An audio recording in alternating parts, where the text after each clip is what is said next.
大家好，我是静。今天我们来做一款纯纯粹粹的香蕉面包。以前做的香蕉面包，香蕉的含量都比较少。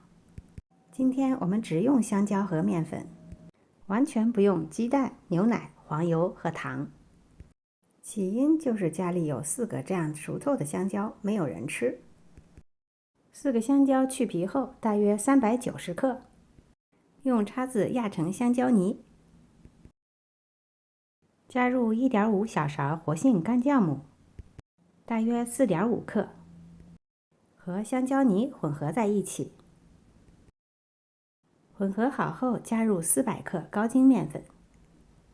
如果不确定自己的面粉吸水性怎么样，可以先加一部分，最后根据情况再酌情增减。面粉的量多少，根据你香蕉的量来做调整，大约是1:1的比例。面粉稍微多一点，然后大致的和成面团。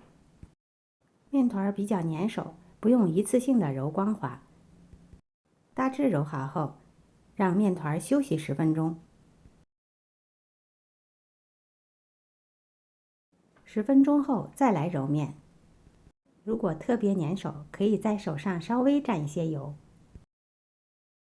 对面团做一个简单的折叠。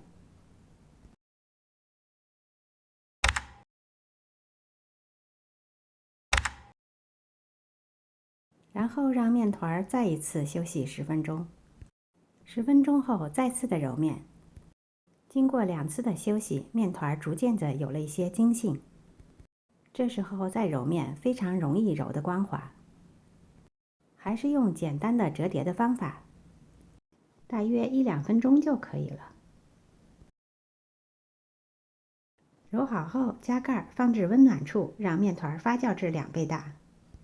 正常室温发酵大约需要1个小时左右。发酵完成后的面团直接按压排气。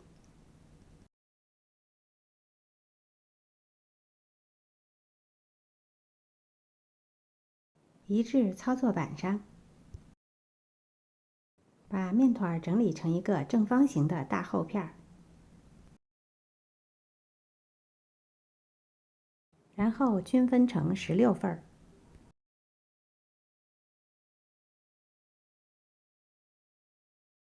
大块和小块的可以互相调整一下。然后把每一个小面片整理成一个表面光滑的小圆球。整理滚圆后，一个小面包生胚就做好了。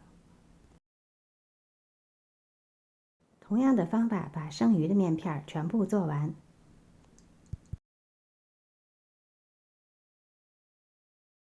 做好的面包生胚码入到烤盘内。我今天的烤盘是24×24厘米方盘。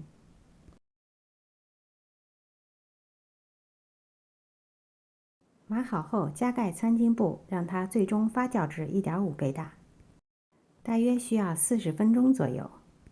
最后在表面薄薄的撒一层面粉。因为我们配方不含鸡蛋，所以这样就不再刷鸡蛋液了。当然，如果不介意的，也可以直接在表面刷一层鸡蛋液，颜色更好看。烤箱提前预热到180度，放在中程烤20到22分钟左右。烤至表面略为金黄就可以出炉了。这款材料最简单的小面包，非常的柔软，没有额外的黄油和糖，吃起来完全没有负担，可以算是最简单、最健康的面包了吧。2-3天吃不完的，可以放入保鲜袋冷冻保存。需要吃的时候，提前半小时拿出来，室温自然解冻，就可以恢复到柔软的状态了。今天的视频就到这里了，谢谢您的收看。如果喜欢我的视频，别忘了点赞、分享和订阅我的频道哦。我是静，我们下次再见。